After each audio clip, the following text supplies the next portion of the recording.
अभी जो शुरुआत कर रहे हैं राजयोग की, उनकी विशेष करके दिनचर्या कैसी होनी चाहिए, उस पे थोड़ा प्रकाश चाहूँगा। देखिए, जिसको योग के इन अनुपम सुखों को प्राप्त करना है, उससे टाइम पे सो जाना चाहिए जी। और सोने से पहले कम से कम 15 मिनट, अन्यथा आधा घंटा बहुत अच्छे योग के अभ्यास करके ही सोना चाहिए। 10:30 बजे तक तो सो ही जाना चाहिए। 10 बजे सो जाएं तो बेटर। जी। तो आधा घंटा अपनी दिनचर्या को पूरा समाप्त करने के बाद आधा घंटा फिर से अपने को स्पिरिचुअली प्रिपेयर कर लें, ताकि सारे दिन का कोई भी मन पर निगेटिव प्रभाव हो, कोई संकल्प हो, कोई टेंशन चिंता हो, वो समाप्त हो जाए। उसमें योग के भिन्न भिन्न अभ्यास कर लें, कुछ ईश्वरीय महावाक्यों का अध्ययन चिंतन कर लें। सवेरे अमृत वेले अवश्य उठना चाहिए, 3:30 उठ जाना चाहिए, 4 तो उठ ही जाना चाहिए। कामकाज में लोग रहते हैं तो 4 बजे उठ जाएंगे तो 10:30 से 4, इस तरह 5.5 घंटे की नींद या 6 घंटे की नींद, 6 घंटे अगर रात को नींद हो जाती है तो ये सफिशिएंट होती है जी। और उठते ही अपने को फिर से फ्रेश करना चाहिए। नहाने धोने की बात नहीं, वो भी कर लेना चाहिए, लेकिन मन में सुंदर विचारों का सृजन करके, अच्छे स्वमान की स्मृति लेकर, बाबा से बहुत अच्छी बातें करके, उसको थैंक्स करके, उससे गुड मॉर्निंग करके, एक ऐसी अनुभूति के साथ के जैसे हम अपने परम पिता से मिलन प्रारंभ कर चुके हैं, स्थित हो जाना चाहिए और फिर योग के भिन्न भिन्न अभ्यास करने चाहिए। एक तो इसमें बहुत दृढ़ता होनी चाहिए, क्योंकि सवेरे का जो ये समय होता है, ये न केवल हमारे मन शांत हैं इसलिए महत्वपूर्ण है, लेकिन बहुत महत्वपूर्ण ये है कि हमारे परम पिता और परम सद्गुरु अपनी ओर से हमें बहुत कुछ देने के लिए तैयार बैठे हैं कि जो मेरे पास आएगा मैं परम सद्गुरु रूप से उसे अनेक वरदान और शक्तियां प्रदान करूंगा। हम उसी समय परमात्मा प्यार का अनुभव कर सकते हैं। तो ऐसा हमें जान लेना चाहिए और मान लेना चाहिए कि ये 4 से 5, पौने 5 का जो समय है सवेरे का, या 3:30 से, ये हमारे और हमारे परम पिता के बीच के मिलन का समय है। उस मिलन में जो सुख होगा, हम उससे बात कर सकते हैं, बहुत सारी चीज़ें जो हम चाहें अपने परम पिता के संबंध में वो कर सकते हैं।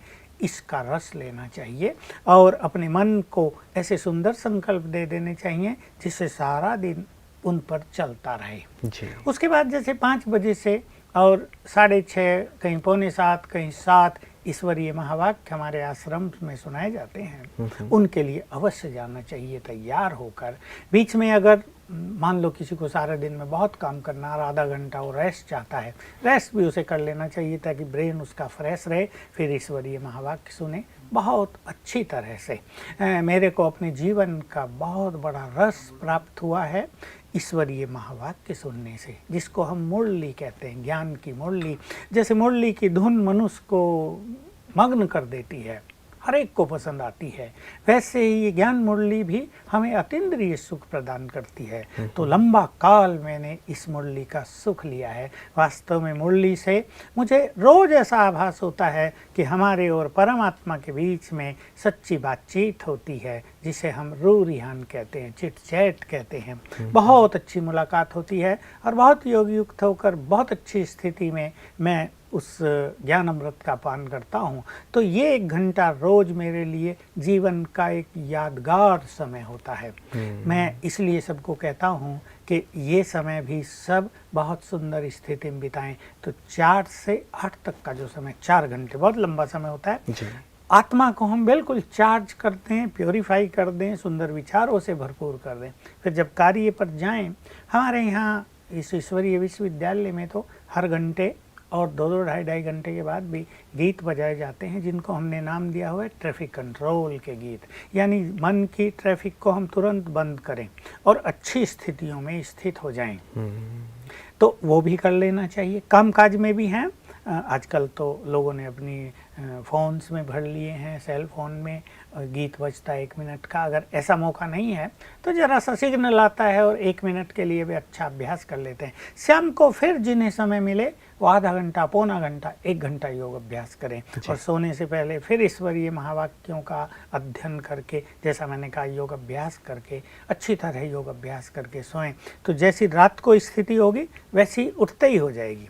जिनको अमृत वेले आनंद नहीं आता वो इस बात पे ध्यान देंगे, सोने से पहले वे अपनी स्थिति को जैसा बनाकर सोएंगे वैसा ही सवेरे होगा। परिवारों में क्या होता है कि सब मिलजुल रहे हैं, बातचीत कर रहे हैं या टीवी देख रहे हैं और फिर सो रहे हैं। कई परिवारों में ऐसा कि बच्चे अपनी स्टडी में लगे हुए हैं, माँ बाप टीवी देख रहे हैं। इस टीवी आदि से बचना चाहिए सोने के समय, ताकि सोने के समय हम बहुत सुंदर विचार मन में लेकर सोएं और ऐसा अनुभव हो कि भगवान की गोद में हम सो रहे हैं। तो ऐसी एक सिंपल दिनचर्या अपनी बना लेनी चाहिए।